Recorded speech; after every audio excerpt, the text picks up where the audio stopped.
Hello, I'm Pastor Aaron. This is Redeemer Lutheran Church's Midweek Devotion. What are you worth?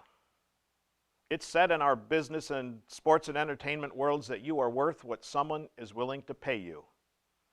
If you can make it rain for your organization, they're going to pay you a lot of money because you're worth a lot of money to them. They can make even more than they're paying you. But what happens when someone else comes along, a younger model, for example, and they make it rain even harder than you can, and then your organization isn't willing to pay you anymore? Does that mean you've suddenly become worthless? Or what if you get laid off because of this pandemic? Does that mean now suddenly you were worth something a week ago, but now this week you're worthless? That's the way our world often thinks, but you see the problems that creates. I know that you're not worthless. I think you know you're not worthless too. But let's find our worth then in someone who was willing to pay a high price for us, a value that never changes. That value, that worth is found in what our God was willing to pay for us. And St. Peter reminds us of what that is in chapter 1 of his first letter, beginning at verse 18. For you know that it was not with perishable things such as silver or gold that you were redeemed from the empty way of life handed down to you from your ancestors. That empty way of life was a life of unbelief, which found its value in everything else other than in what God was willing to pay for it. It's a life that ends in eternal destruction. But you were redeemed with the precious blood of Christ, a lamb without blemish or defect. Yes, God's lamb who takes away the sin of the world. And so St. Peter concludes, your faith and hope are in God. I have here a very nice, clean, crisp $100 bill. Would you like to have that $100 bill? I suppose if you lost your job last week, it could help, huh? But would you want that $100 bill if I did this to it? Now it's bent. You still want it? Okay, maybe. But what if I did this to it? I crumple it up. Now it's wrinkled, it's bent, it's no longer crisp. It doesn't look nearly as nice. Do you still want it now? Look how small it is. Maybe you still want it? Wait a minute. I'm going to stomp it with my boot.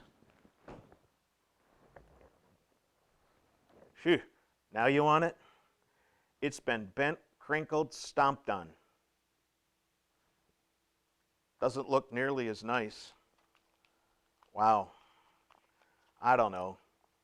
Probably don't want that, huh? Oh, you do want that? Well, why would that be? It's not the $100 bill we started with. It's all wrinkly. It's all soft, and it doesn't look as nice. Doesn't feel as nice pulling it out of your wallet or your purse. But you'd still want it? Why is that? It's because the worth of the bill hasn't changed. It's still $100, isn't it? If you find your worth in what God was willing to pay for you, your worth and your value will never change.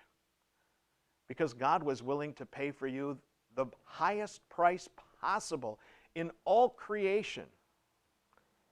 He was willing to pay the price of his son's life. His son's life. How precious is that? St. Peter reminds us the blood of Christ is the most precious thing because it takes away the sin of the world. It makes us right in God's eyes. It is through that blood that we become children of God. That is a high value, the highest value you can possibly hold. And when you hold that value as God's dearly redeemed child, it doesn't matter if you get bent through life's challenges or even wrinkled, whether through trials and tribulations of your life or just growing older. Doesn't matter if you've been crushed or stomped on by your boss or or some other person, your value still holds. You are worth the blood of Jesus Christ, God's Son. There is no higher price that anyone could pay than that. So your faith and your hope now are in God, aren't they? And that will adjust the way you see everything and treat everyone in this life.